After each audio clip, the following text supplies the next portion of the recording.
Hey guys, my name's Khadroth, and today I'm going to be talking to you about command codes. I wanted to really explain how they function now that NA's had the adjustments to, again, command code removers, so moving them around is easier than ever. So I wanted to really go through them with you guys in depth and give you guys some analysis for how to use them appropriately in the situations to watch out for. So command codes are a very powerful system. In fact, when they first came out, I saw a lot of people worried about how much of an effect they would have on the game.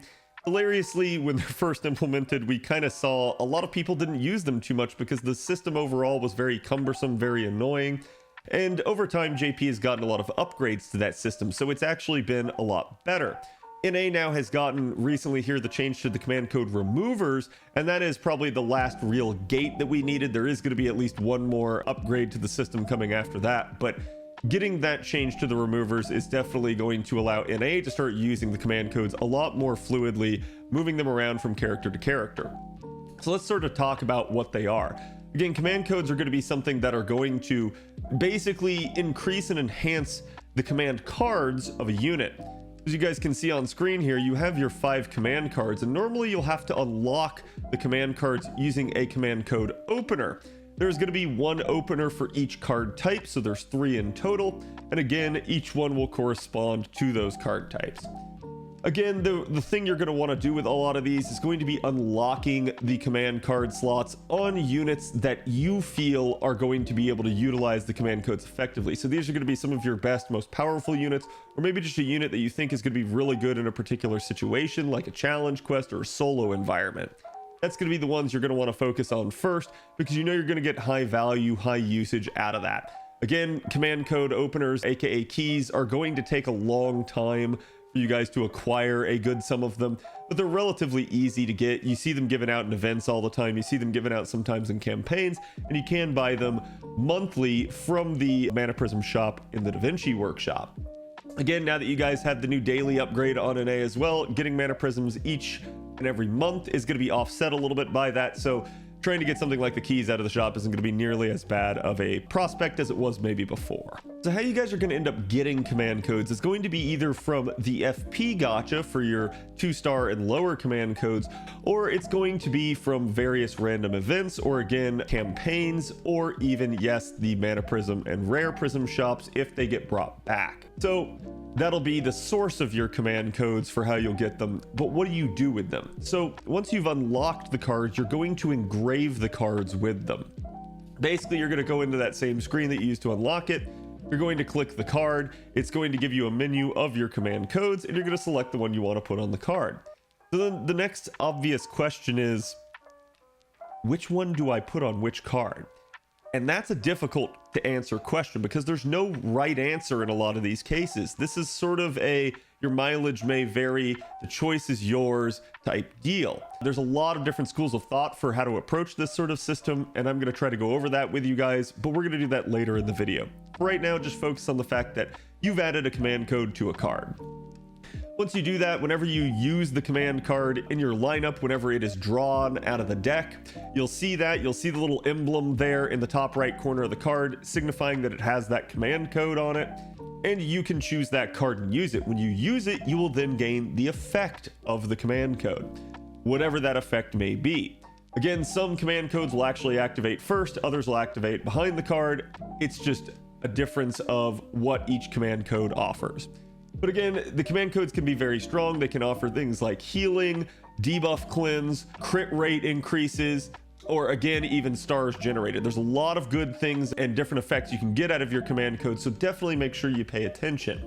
The other aspect to the system here is the command code removers, and I've been mentioning them already here on the video, but essentially command code removers were the way to remove high rarity command codes. Your 1 and 2-star command codes, you didn't care too much if you lost them because you could always roll more of them via the FP pool. But the 3-star and higher ones are all unique and limited. You only have the 1 or 2 copies of them ever, and so therefore you had no way of getting them back if you lost them. Thus, you had to use a command code remover rather than just overwriting them if you wanted to keep them, which most people did. This is partially what made the system so cumbersome because people didn't want to have to buy removers. Even when people did, they were scared they were going to run out if they moved their command codes around too much.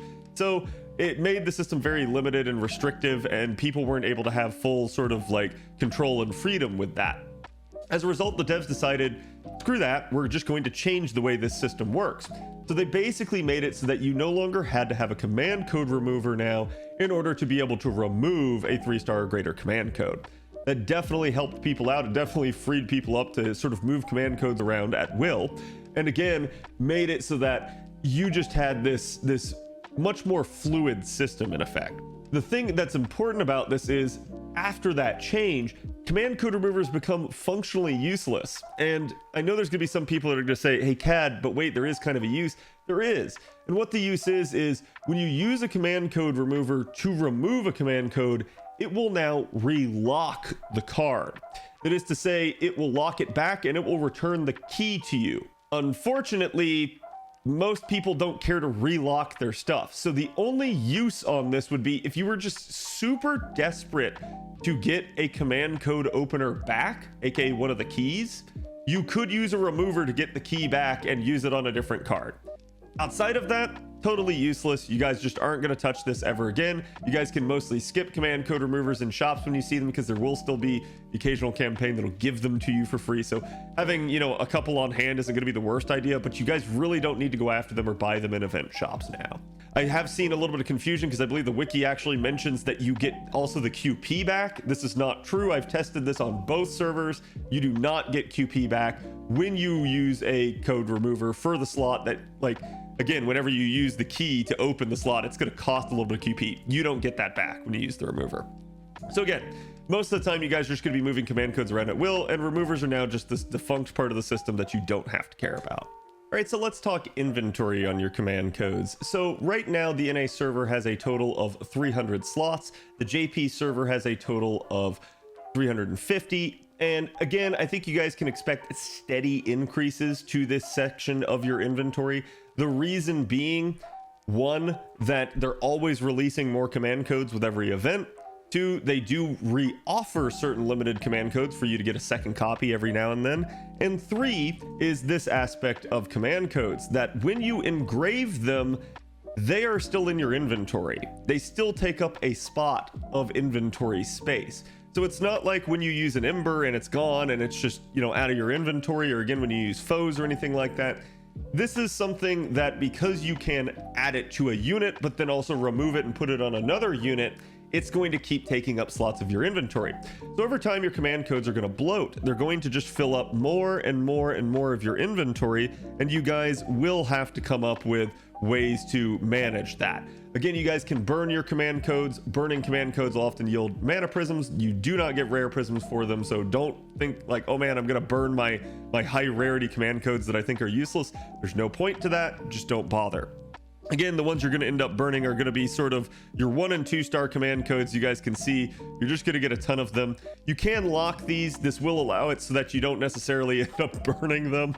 I highly recommend that in case you want to keep a nice supply of the 2 star and 1 star command codes around, because I mean, again, some of them can actually be pretty decent. You can get increased star drop rate, you can get increased crit damage, yada yada yada. So when you have nothing else and you're just looking to fill up some of your units, and maybe you have a lot of command code openers, definitely keeping some of the 1 and 2 star command codes around is a thing, because we don't have, in the grand scheme of things, that many command codes of 3-star rarity and higher.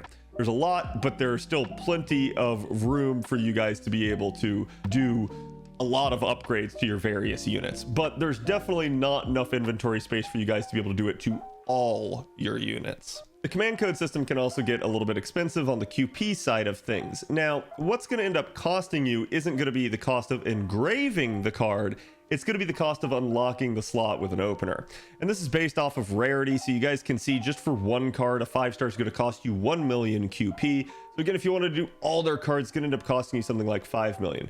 But conversely, it goes down as you guys go down in rarity. So something like a 1-star is only going to cost you 100,000 QP. So there is economy of scale here. It does work out pretty nicely, but just be careful of that you don't end up going ham with this sort of thing here in the future and end up costing yourself all of the QP you've hoarded up. All right, so now the next question I get is always, Khad, what command code works best for what unit? Again, I told you guys I'd talk about this. It's no easy answer, because yeah, you guys can go with the school of thought that says, hey, I want to synergize with the unit. Or you could go with the school of thought that says, hey, I want to address a unit's weaknesses. I want to make up for their lack of strength in some area. Again, maybe like in P gain or something like that. So you can use command codes in various ways to sort of enhance your units. But the whole goal here is that you do something you're comfortable with, something that synergizes well for your intended use of the unit. I do find fandom to be a great site for this. They basically have it broken down by various types, or again, you can sort it by ID number. So again, you guys can come in here and look up to see if you can find the command code that fits what you're looking for on the unit. So I kind of wanted to go down through here. I'm not going to go super in depth on each command code, but I did want to give you sort of a top-down analysis of kind of how I think about these command codes and where I think they'd be good. So to start off with, we've got the specific damage type command codes. These are really, really effective ones. These can be really nice when you know what you're up against, when the enemy type is known and you go, hey man, I really could use this in order to enhance this unit's damage against these types of enemies so that this unit becomes more effective. It can also be used again sort of from a, hey, maybe just holistic standpoint where I go, you know, maybe I have a unit that's really good against, I don't know, undead enemies, and I can take command code corpse and throw that on them so that they're just further going to be more powerful in their niche and allow them to just excel in their performance. So that sort of thing can be used. But again, just to sort of talk about the first example there, as we basically go through here, I talked about this actually in the Lotto Comp videos. Code Evil here gives increased damage against demonic enemies. You may end up in a scenario where you're going, hey, wow, maybe I want to like crit down the first wave. Maybe there's just one enemy there and it's kind of high health, but it's sort of in that cardable range. Maybe it's like 60 to 70k, where if I got some stars, I got some crits, I can do it. Well, something like Code Evil, if that enemy is demonic, is actually going to help you be able to take that down because your cards are just going to be hitting 5% harder. So it's another example where the rarity sort of belies the use because we don't have to care that it's a 1-star. We just get this in plenty, and so we can throw this on any of the units that we want. We don't have to worry too much and just get sort of this free bump up in damage as long as we have, you know, the code slots unlocked. Again, you've got other stuff like God Binding Chains here that's anti-divine. This could be really good for units that are already anti-divine. It's just going to help them go even harder. And again, because these only affect the cards and not the NP, you can still get a whole lot of use out of this where maybe you use the NP, but you know, it's just under your amount, your threshold to kill. Maybe you're gonna have to card because maybe you only got like an MP1 or something like that of your unit.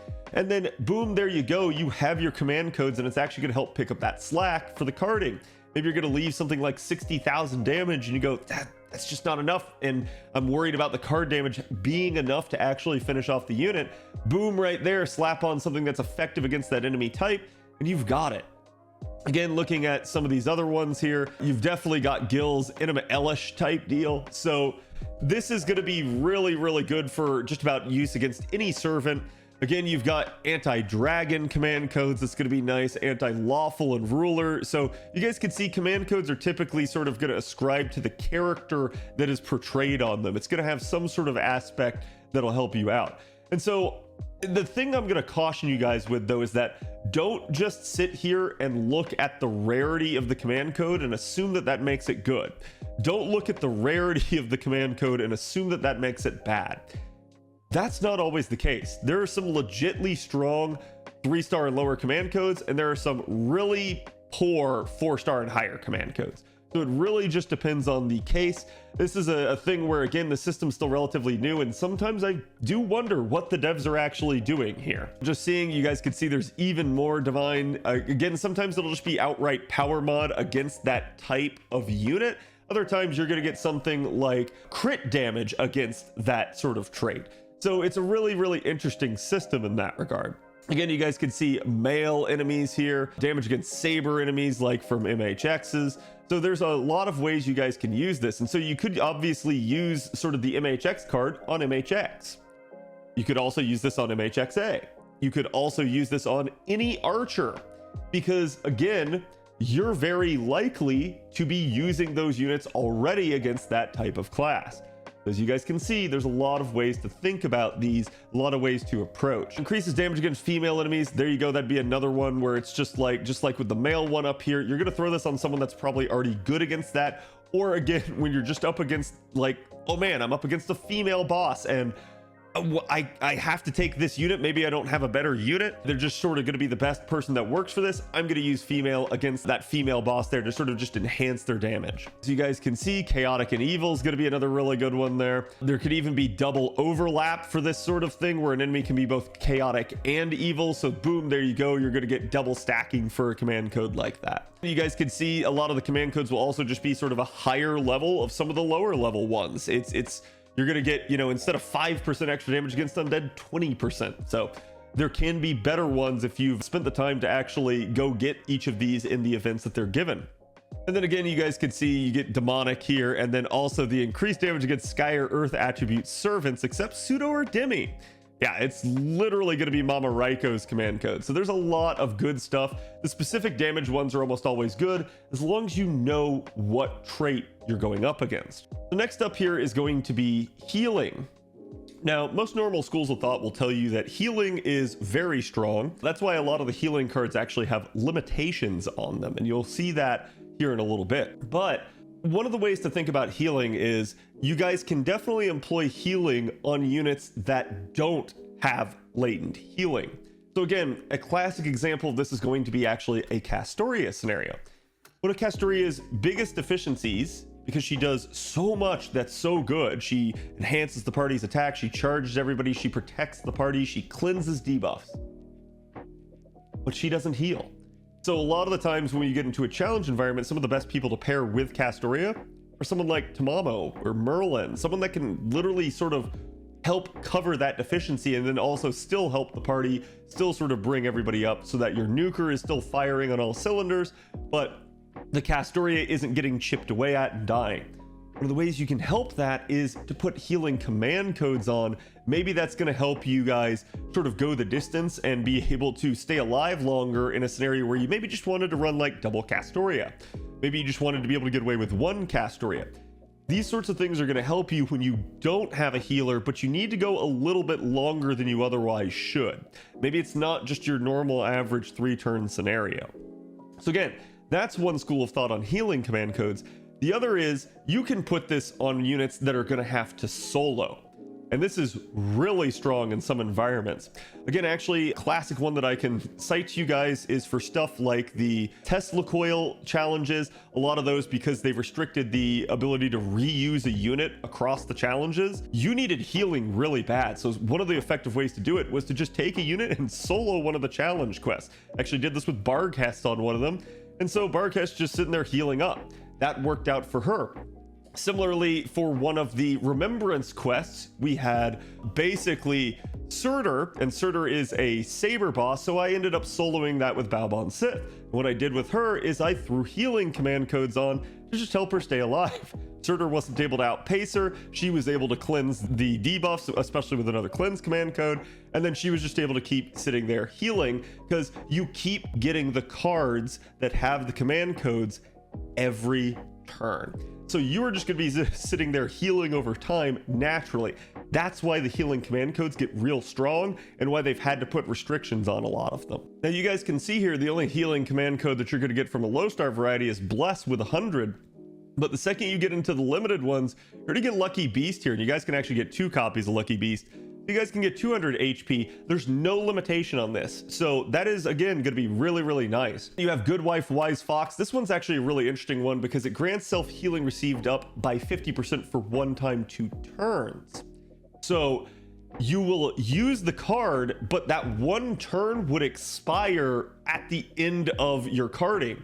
So you wouldn't have time to use a skill or maybe even a Noble Phantasm. You would have to use this like right before the Noble Phantasm if you wanted to get healed. But instead they gave you 2 turns, so now you can do it on the next turn. So Good Wife, Wise Fox is really nice, especially if you have a strong unit that does a lot of healing. I can think of Enkidu in a solo environment who heals 10,000 with that heal maxed out.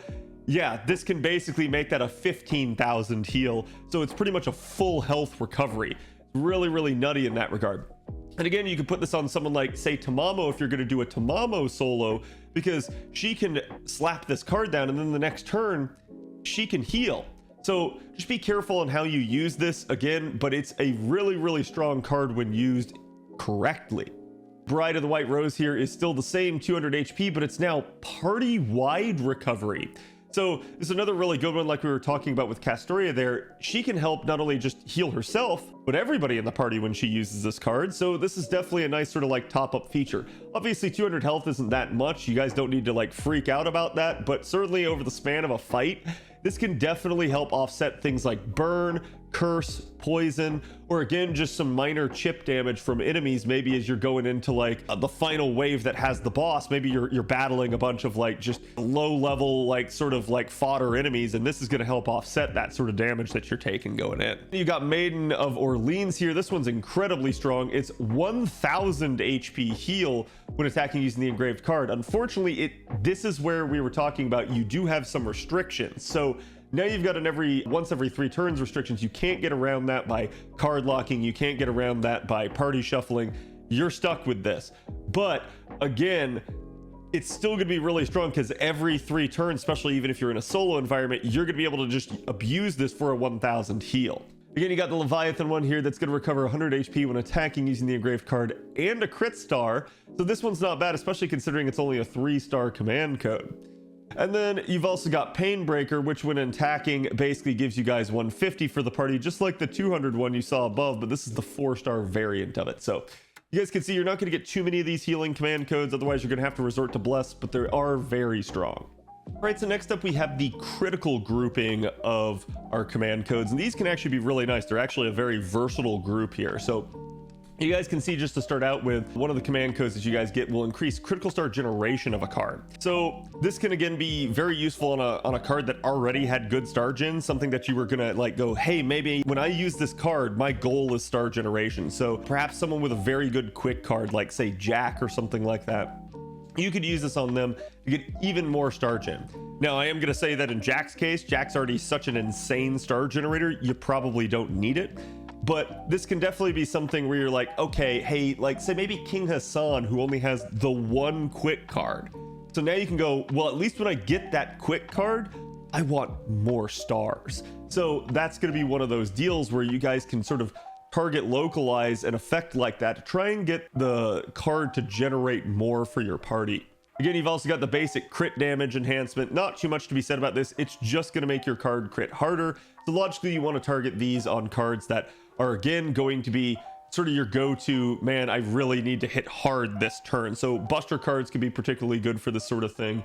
But again, it's just going to depend on sort of what your goals are. You've got critical star absorption now in 2-star form. So this is going to be another one where it's like, hey, not only do I want the stars generated, but I want the stars on this specific card. So I've actually mentioned this a lot on stream, but command codes as a system are very good, but there's not a whole lot of things that maybe help you enhance, say, arts and noble phantasm generation. And typically one of your main goals when you guys are carding stuff out is you want to be able to get to your noble phantasm. So this is one of actually the good groupings to put on arts cards. And you don't have to do arts. You could definitely do stuff like Buster cards where you're like, hey, I want to hit hard. Let's soak the stars to that card. So there's a lot of logic there, but because there's not a whole lot of ways to help an arts card, sometimes soaking the stars to the arts card, that's going to help you A, crit hard with the arts card, and B, generate more noble phantasm because of that. So you're going to get to your noble phantasm a lot faster. So it's definitely a nice thing to be able to do that. Again, you guys can see you start getting the 3-star variants here of critical star generation, crit star absorption 100% by the engraved card here with Armament of Triumph, and you can get again 2 copies of this down the line. So this is another really nice one where, like I said, yeah, you could throw this on an arts card, you could throw this on a card where you want to hit hard. Just think about how you want to do it and who you want to have the stars on. Increased critical damage by the engraved card of 10%. So you guys can see it's the 3-star variant now. It's starting to go up a little bit. The scaling in some of these is a little weird. You guys will see as we go along. Because then you get a 4-star one where it's critical damage specifically against dragon enemies. This is where it starts to get really niche. It starts to get maybe not as good because it's not just carte blanche critical damage increases. It's just specifically against enemies that have that trait. So if you know you're going to be fighting something like that, go for it. Or if you know you have a unit that's already synergistic, cough, cough, Siegfried, you're definitely going to be able to see, hey, yeah, this can be good to put on them, especially when I know I'm going to be using them against that enemy type. They're sort of your go-to dragon killer, right? Again, you get a 4 crit star bomb now whenever you are using Holy Knight's Aurora Borealis. This is definitely a good one because you don't have to worry about star gen, you don't have to worry about hit counts or anything like that. You can just throw this on and you know you are going to get 4 more stars when using this. You're getting critical damage against saber card enemies, so perfect for someone like MHXA, perfect for someone like MHX, and perfect for literally any archer in the game. So again, you'll have stuff like certainly Super Orion that can be useful for as well, because you just might already be doing crazy damage, but someone like Super Orion might not need it because Super Orion does crazy crit damage against anyone regardless of their class. 2 crit stars when attacking using the engraved card, and increases damage against enemies with charm debuff. So this could be good on obviously Parvati, who it's based off of, but this can be great on Kama, Summer Kama, anyone that you guys think is going to be charming. You're going to get more stars and deal more damage when they're charmed. So really a nice command code there with that one. When engraved on the Buster cards, now you guys are seeing some card specific lockouts where they're going, hey, it's 15% crit damage, but it'll only work when it's on a Buster card. So make sure you guys are using this on the appropriate card. Same thing here. Finally, we get to see an actual arts card enhancement. So this is definitely going to be a good one. Again, you have anti-divine crit damage here. So same sort of deal. Again, like I said, the only problem with some of these is just that they're more restrictive. So you can definitely throw this on someone who's anti-divine, but if you're facing non-divine enemies, leaving this command code on them is just basically worthless. So just keep that in mind as you guys are moving around. Sometimes it's going to be better to sit there with your command codes not applied to a unit than to have them applied. You may just want to have a generalistic set of command codes applied to some of your units and then swap them out when you need a more specific thing. That is, again, something else you guys can do, since the command code removers are going to allow you guys to move this around very fluidly. Party crit damage. So this is another weird one. It's not just your card's crit damage, it's the party's. Probably the problem with this one though is it's 1 time and 1 turn. So you need to use this card first in a sequence to then allow somebody else in the party, or again, that same unit, to be able to have more crit damage. That's the only thing I don't like about this one, is they should have made this one like 2 turns, but they didn't. So kind of annoying. Also, the fact that you might not be able to choose which card crits in some of those scenarios. So you may get like, oh man, the support crit, and I didn't really want that one too. I wanted the effective unit to crit. So again, this one is sort of a nice concept. It's poorly applied on this one. Gakyo no Ufude can be, when engraved on the arts card, again, 20% critical damage there. So really nice. Not absorption, just damage. And then same thing here with Buster, same thing here with Quick. And then you also get finally the quick version of the critical star absorption here with the one that carries fortune. And then again, you'll also get sort of the Musashi one here, where when engraved on the Buster card, increases critical damage as well. So you get that sort of variant now for the Buster cards. Then you get Voyagers here. It's another 2 crit star thing, but it's also going to remove 1 ailment debuff. So they've combined something from one of the later stages that I'm going to talk about, where you have a debuff cleanse as well as a crit star bomb. This could be definitely a nice effective one. Just remember, ailment debuffs are not all debuffs, they're a specific type of debuff. Again, increases critical star absorption of the arts card, recovers the party's HP. So now we see a hybrid of, hey, I want to heal the party, but I also want to soak stars to this card. So another really nice one there. 2 crit stars when attacking using the engraved card, but it also removes 1 defensive debuff from self. So this would be a defense down. Definitely a nice thing to have if you're up against a like this will be a niche one, because you could be up against a fight where you're like, hey, maybe this one is applying a bunch of defense downs to me. That's where it's going to be good. Outside of fights where that's being applied, you're probably not going to care about this one, because there's going to be other better solutions to have on your unit. Chibi-Nobu here is critical damage and 1 crit star. Demon King Gun, definitely going to be good on your Nobus or anyone else that can exploit Burning Field, since again, it's going to be a really nice thing, especially if your unit applies Burning Field as part of their kit. So that's another way to think about that one, is this one you could leave on all the time, because it's universal to a unit that carries the burning field with them everywhere they go. Critical star absorption of 100%, but now crit damage, and you guys can see why that's the 5-star, because it's basically combining two of the effects of the lower star ones. Critical damage and ignores defense. This one can also be super nice if you're going up against a fight where, again, there's just a lot of defense stacking and you need it. Can also definitely be nice on a unit that already had defensive ignore, maybe on just their NP, so that you know, hey, also the card is going to do that as well. Increases critical damage against enemies with the burn debuff by 30%. This is another really nice one. We have actually just recently talked about stuff like Honey Lake, which gives you a power mod against anybody that has a burn on them. We're actually going to talk about that here a little bit later, but this is just going to be like, hey, did you already put that on? Maybe you already had Honey Lake equipped. You're going to be dealing more damage. Now you're going to be doing even more crit damage as well against somebody that has burn on them. You guys can see a similar type deal when engraved on a Buster card, increases critical damage against dragon enemies. So you're getting super specific now. Like, that's sort of my issue with this one compared to the really old dragon one, where this was dragon enemies by 25% and it didn't care which card you put it on.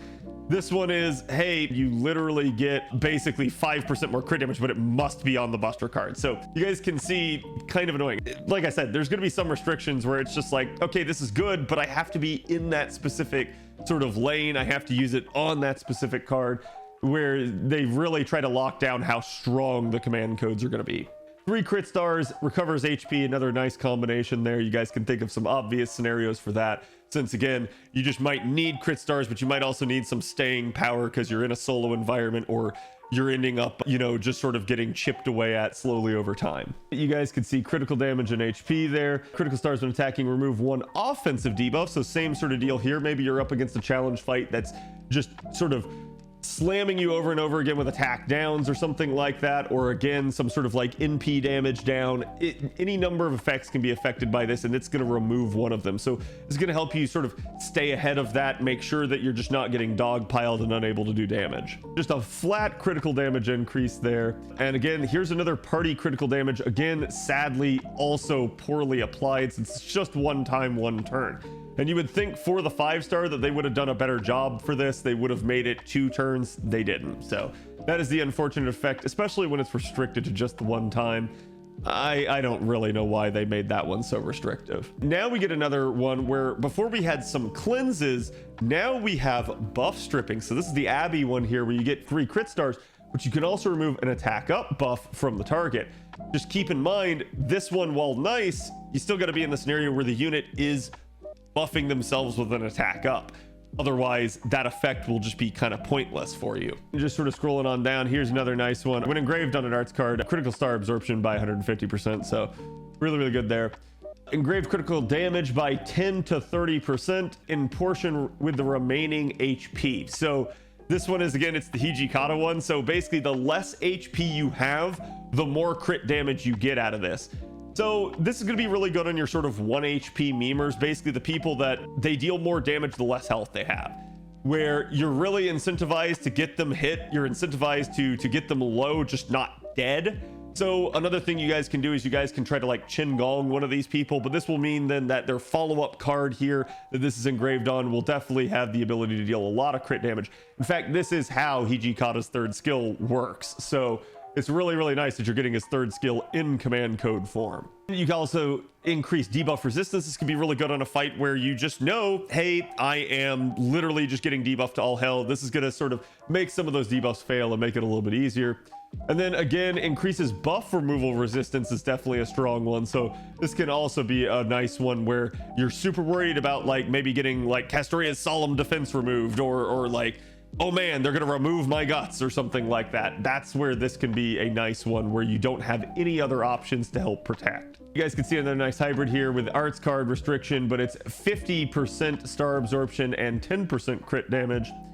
And as you guys can see, you guys can remove 1 attack up buff here yet again. Again, another wise hybrid, but it's Buster. And then when attacking using the engraved card, grants 2 critical stars, recovers HP by 300, and applies Curse of 100 to self. You might be thinking, well, that's terrible, but look whose command code it is. It's Van Gogh's. There's actually a couple units out there that can really benefit from Curse, So this could definitely be used on either Van Gogh or someone who's in the party with Van Gogh to get another curse into the thing so that she can soak that up. So there are some really nice effects here. And again, you guys can see they do get kind of streaky as they start releasing these, where they go like, okay, here's the arts version, here's the quick version, here's the buster version, and then they come up with a new concept. So again, like I said, the critical ones here are one of the biggest categories. They're one of the most diverse categories. They've done a lot with it, but they're sort of sometimes really good, sometimes very situational, and you just have to pay attention to where they're going to be strong for you. Right now we get to some of the buff and debuff control ones. We actually got to see a little bit of that during the critical section, but I'm going to talk about it a little bit more in detail here. Again, the very first one you guys can see here is command code cure, and basically it's your 2-star, it's your permanently available one. It is a debuff cleanse, but it's only ailment debuff, so it's not everything. But you might be asking, well, what constitutes an ailment debuff? If you actually click on it, you guys can see basically it's going to be poison, burn, and curse. So if you're up against one of those annoying fights, maybe it's stacking a lot of curse, maybe it's stacking a lot of poison or burn, you guys can equip code cure. This is actually a thing that I used in one of the fights against LB3 for my Saberface only run during that, where again, there was just a fight that just did a ton of poison damage, and you were just able to just constantly get rid of them with your cards. So you're able to keep that a lot more under control, make it so that the enemy didn't chip away at you. Can definitely be really, really strong in some of those challenge environments. White Vessel's Command Seal is another really good one. This one is all debuffs, but it's just one at a time. So it will remove literally anything, but only one. And it should be the most recent one, but it might also be random. I just actually don't remember in this one's case. But it's a very good one to have, especially in a solo environment, especially in a challenge environment. It's gonna be really good. It can save yourself from getting just sort of overwhelmed by a lot of some of the annoying effects. Again, this can remove stuff like buff block and stuff like that. So really, really good. Hunter of Love here ignores evasion. So that's gonna be another one you got a sure hit. So obviously this isn't gonna help, say, your Noble Phantasm, because it's only the specific card. But maybe you're sitting there going like, well, crap, I still want to be able to get through this from time to time. Maybe the annoying enemy is just spamming their dodge and I don't have my NP up yet, but I still want to chip away. Maybe want to like finish off a break bar. Maybe want to just be able to sort of get at them a little bit more and push them a little bit harder and be a little bit more on offense. That's where Hunter of Love and stuff like this is going to come through. You can remove one defense up from the enemy. So a unit that's stacking a lot of defense, making it hard to actually deal damage to them. That's where that's going to be really, really strong in those sorts of challenge environments. You guys can inflict curse to the enemy, and so someone that maybe scales off of curse damage can definitely do some nice work with this, or maybe you're just sort of trying to keep that pressure on the enemy with that. Here we get another really, really strong one. This one grants self immobilize immunity 1 time 2 turns. So stuff like stuns. This is really, really good when you're coming up against the boss that's like using terror or just stunning the crap out of you. You guys can throw this into the unit's kit, especially in a solo environment, and they are just going to sit there and keep reapplying it. And because it lasts 2 turns, you literally have quite a bit of leniency there. So this can work on those units, but this can also work on your own units that self-stun. So if we're talking about units like Fran, John before her NP interlude, Tamamo Cat before her skill upgrade, you have units out there that do stun themselves, and you can use this to negate that. No, this does not work on Oberon Sleep though, so just keep that in mind. You're not going to be able to get out of that one. That one will always apply. But this one, yeah, this one can be really strong. I've actually used it quite a few times. It's one of my most used command codes. Again, removes 1 attack buff up from the enemy, so this is going to stop them from just, you know, getting super strong. We saw this in one of the prior sections, but this is also going to be combined with a heal, so another nice one there. Removes 1 critical damage up buff from the enemy when attacking using the engraved card. So this is stuff like Spriggans or bosses that are just going to sit there, spam crit up, and they're just eventually going to just like one-shot your character. You could just start working on that actively and removing them, and then if successfully removed, inflicts critical attack chance down. So you can actually double swing the tide here. You can remove their crit damage up and then basically make them less likely to crit. Really, really strong there for annoying fights in that regard.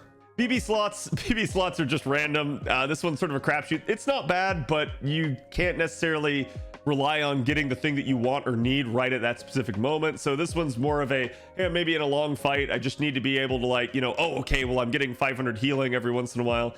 Again, 5 crit stars, yada, yada, yada. The good part about this is it is not restricted per turn. So again, you guys can just spam BB slots every turn and you will eventually get some healing. You'll get a lot of crit stars and the debuff resistance especially. So in certain select fights, BB slots can be very strong even though it's random. Removes debuff immunity from the enemy. And you might be thinking, wow, that's really good. I actually haven't had a lot of uses for this because most of the time when a boss has debuff immunity, it's a permanent effect of the fight. It's a break bar effect that can't be removed. It's something where they put it on the boss to stop you from pulling off shenanigans. So yeah, I haven't gotten that great of a use out of this one.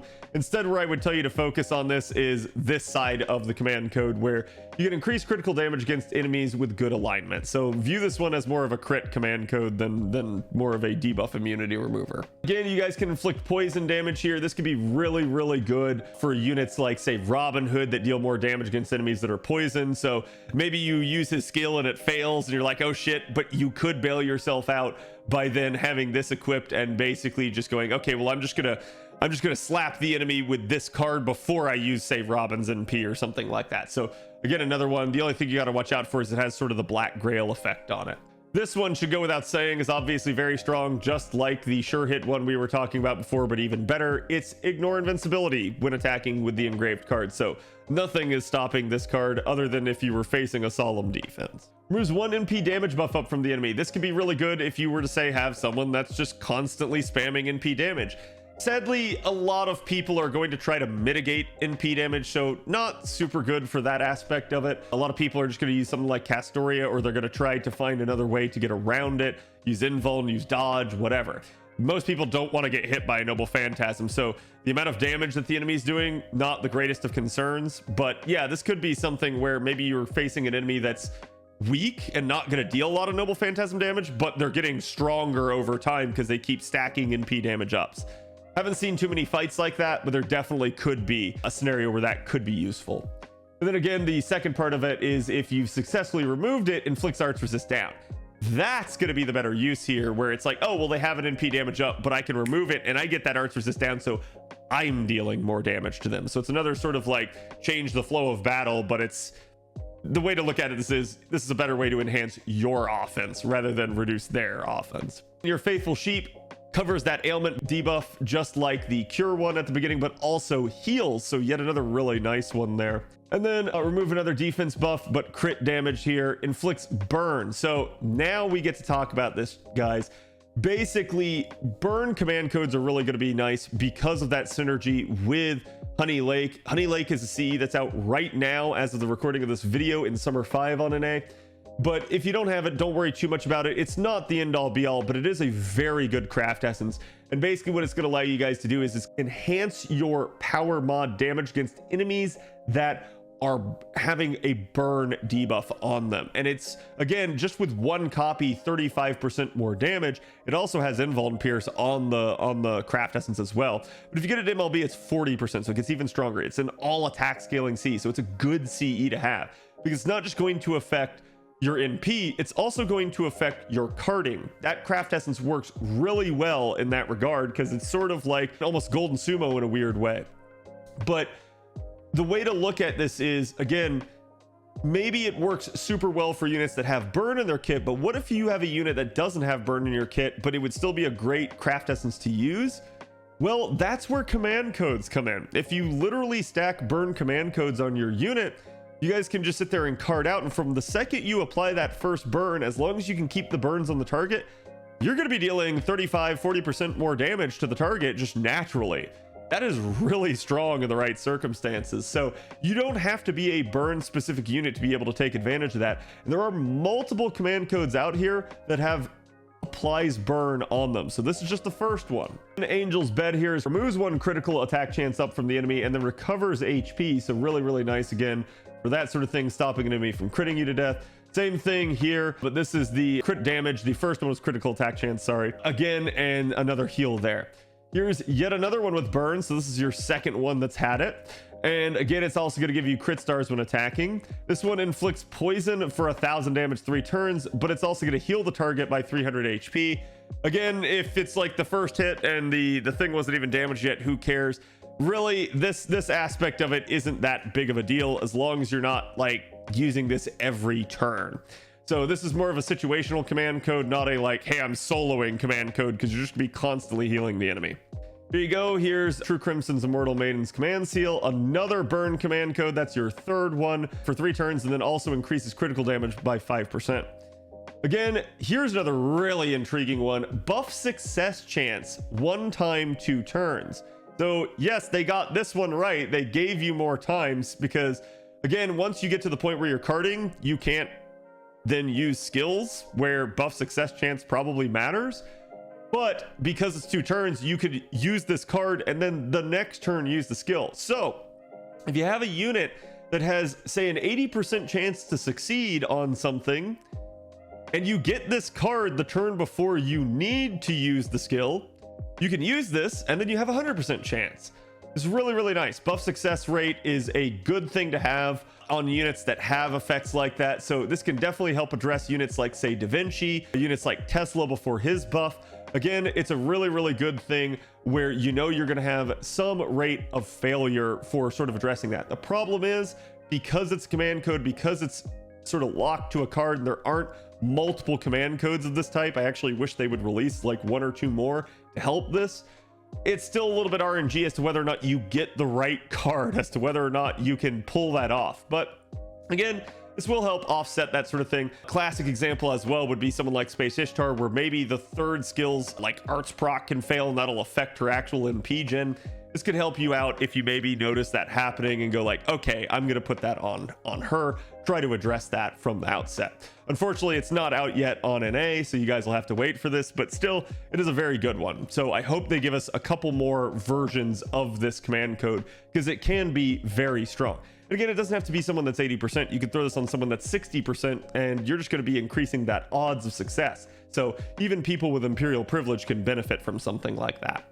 You got Mini Coup here, which is going to remove critical attack chance up buff and then increase the critical damage here. Another poison infliction and also critical damage infliction. So yet again, really good for people that dabble in poison. Removes a damage up buff from the enemy. So this is going to be that like sort of power mod symbol that you'll sometimes see where they get a special damage type.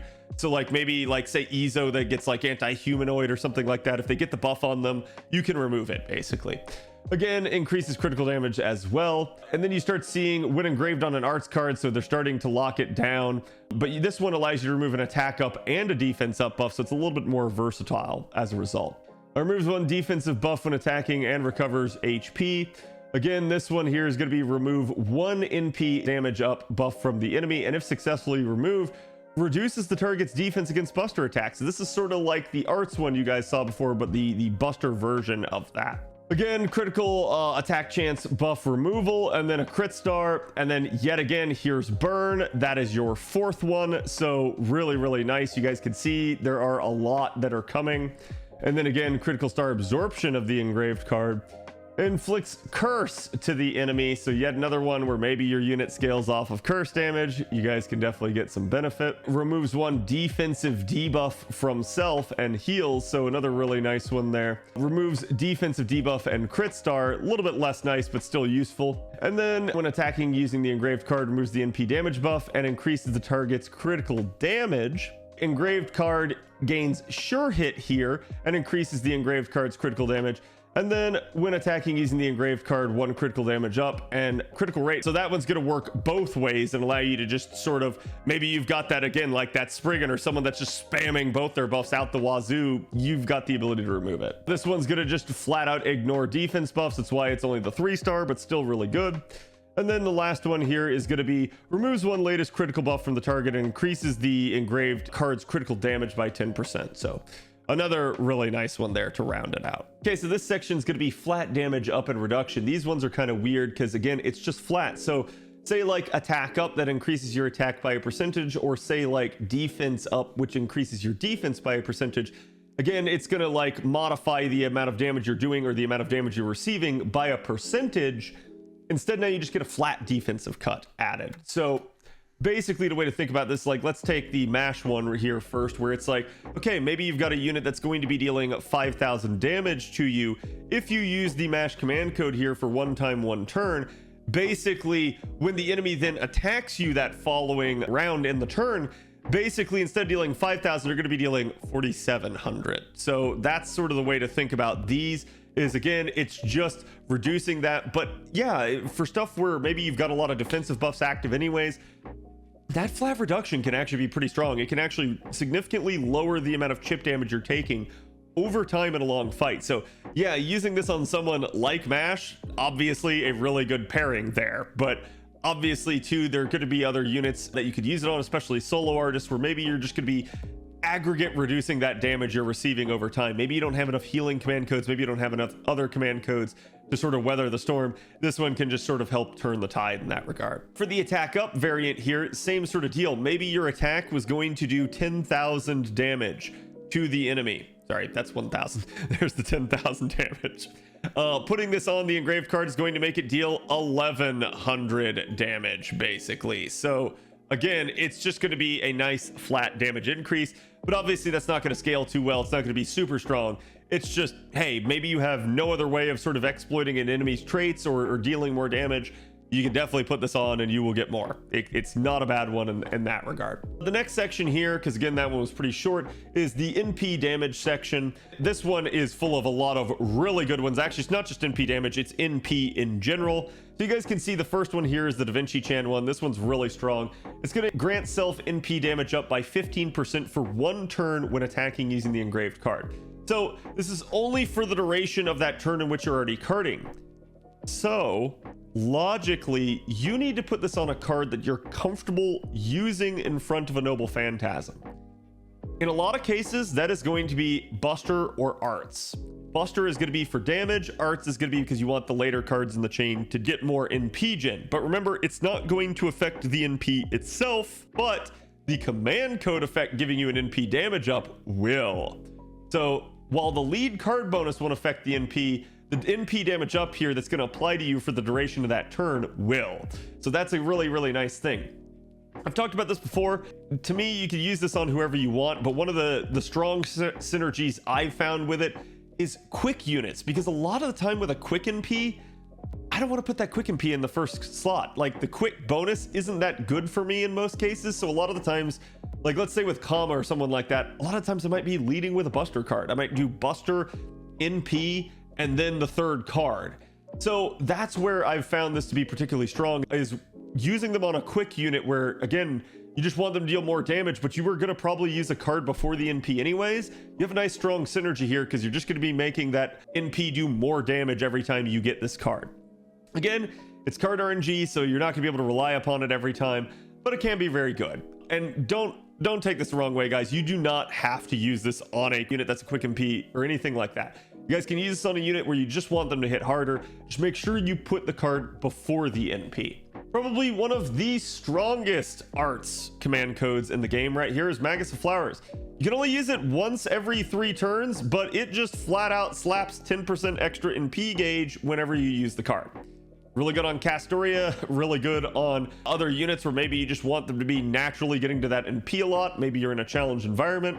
Again, you guys can also use this if you want to really risk it for RNG sort of strats where maybe you're just, man, I just need 10% more to be able to like 3 turn or get to that NP. You try, but you're going to have to get the card. You're going to have to set that before the NP. So not necessarily going to work in a 3 turn. Probably going to work more in environments where like, okay, you're not NPing the same turn, but it could if it's like, it's not the unit you were going to NP with that turn. So maybe you're using multiple units to clear the farming node or something like that. It can increase the odds of you getting that charge. Just again, keep in mind, it's RNG. So it's not going to work for you every time because you won't always get the card. But still, it's very, very strong in a long drawn out fight because that's just going to keep adding 10% gauge to that unit, keeping them getting back to their NP over and over and over again. Crest of the Titans Pits, obviously another nice one. It's 3-star. It's NP gen rate by 5%. You guys can see they really didn't want to make this one strong in the percentage department here because I think they feared sort of some units really getting crazy on certain cards. We've definitely talked about this before. People like King Hassan's arts card, people like Erish Kagal's arts card. Again, you guys can see is like their arts cards are already strong because they only have one of them. So putting something like this on, that's just going to make it even crazier. But again, you can definitely use this on just, you know, a unit that has triple arts, and maybe you just want to help them get to that MP again. So like, for instance, I actually have this on my Castoria on JP because yeah, I do stuff like solos with her and stuff like that from time to time. So it's just helping her get to that MP even faster. It's just, again, there's no yes you must use it here scenario for this. It's just this is always going to be good on arts cards, and maybe even on a quick card or two in certain times where you just really want to increase the NP gen rate to make that card help you get back to the NP faster. You get the Da Vinci Lily variant here, which is now party NP damage by 8%. So this is actually gonna be really good to use on a support unit. Use it on someone maybe where, hey, I want someone else in the party to be dealing more NP damage, but maybe I didn't get their cards. Maybe I didn't get the original Da Vinci one, but I can still pre-card using the support and still get the nice NP damage up effect. So there's that. Just keep in mind this is going to have to be set before a Noble Phantasm, but otherwise this is definitely a strong one. It's not as strong as the Devoted one, but it is party wide. So there's a lot of good use for this. Again, if you're NPing with multiple units in the same turn too, you could also get sort of double the effect there. The Wizard of Menlo Park here is going to get NP gen rate of the card by 5%, but also NP damage up by 10% when attacking using the engraved card. So yet another one. I think the weird part about this one is this is an odd pairing. Logically, because of the 1 turn restriction of the NP damage up, you're not going to be able to take advantage of both of these at the same time unless you're going for like 200% overcharge. Otherwise, it's going to be, hey, I get either NP gen, which is good, or hey, I got the NP damage on the turn I was trying to NP. So it's still a good one. It's just you're probably not going to be able to take advantage of both effects at the same time. So still a really, really nice one there. You guys can get increased engraved cards NP gain by 5% and star absorption. So now you can increase the gain and also soak the stars to the card, making it so that maybe it's going to be more likely to crit, giving you even more gain. That's actually a really strong one in the right circumstances. NP damage by 10% for 1 turn on this one, and crit stars. The crit stars is a sort of weird pairing with this one, but I'll take it. Like, more crit stars never hurt. When attacking with the engraved card, increases NP damage yet again, but it's 1 time, and increases the damage against the sky attribute enemies by 10%. The thing to note, this is it's not restricted by turn, so that is definitely a strong one in that regard. And the sky attribute here is really good, but still really, really nice for destructive star there. And then the last one here, and boy do I have a bone to pick with this one. Obviously you guys can see who it is. It is Lartoria's command code. Anyone that knows me knows I'm a big Artoria fan. I am a super big Lartoria fan in general. So logically, Bunny here is one of my favorite characters, and really I would have loved to see her command code do well. What's the problem with this? This command code looks good on paper. It's totally fucking random. So that's going to be your issue with this, is that the Buster Arts or Quick effect is random. It would be much better if it didn't matter which card type you put it on, it just enhanced that card type by 10%. So the problem with this is, instead of like say putting it on a Buster card and it just starts enhancing Buster cards by 10%, it only enhances other cards in the chain, and it's only going to be, again, random as to how it takes effect. So that's kind of annoying. This means you would logically want to put this on, say, the Buster card or whatever card you're going to lead with, and hope that it helps out subsequent cards in the chain. But you're gonna have to get A, that unit's cards to be able to take an effect, and B, you're gonna have to hope it gives you the proc of like whatever the heck the cards are. So like, let's say again, you use this on turn 1 and you get Buster up, and the only other cards you have for that unit are Quicker Arts. Congratulations, it did nothing. So it's totally random to fit sort of the gambling theme, but it makes this, honest to God, it's actually the worst command code from the event it's released in, and that's sort of my biggest gripe with it. They slotted this as a 5-star because it could be strong, but because of the random nature, it's hardly going to be useful, and there's probably going to be way more applications for where this could be better. So that's kind of my issue with it. But again, I would like to see them change this so that it's not so RNG, so that it could work out better for you. But still, yeah, that's my gripe with this one. All right, guys, I hope you enjoyed the command code guide there. Again, this is one I've been waiting to do for a while because I knew some of these changes were coming and I wanted to make sure we could do it thoroughly in a way that everyone could understand. But again, obviously there's going to be more command codes added into the future. There's nothing I can do about that, but I still wanted to give you guys sort of the mindset for how to approach each kind of one of the types. Again, if you guys like the content, make sure to like the video and subscribe to see more, and join the Discord if you guys have questions, if you guys want to interact with the community, if you guys want to get on people's friends list. Also check me out on Twitch weeknights at 7 p.m. where I stream FGO always to begin with. I will see you guys for the next one. Have a good day.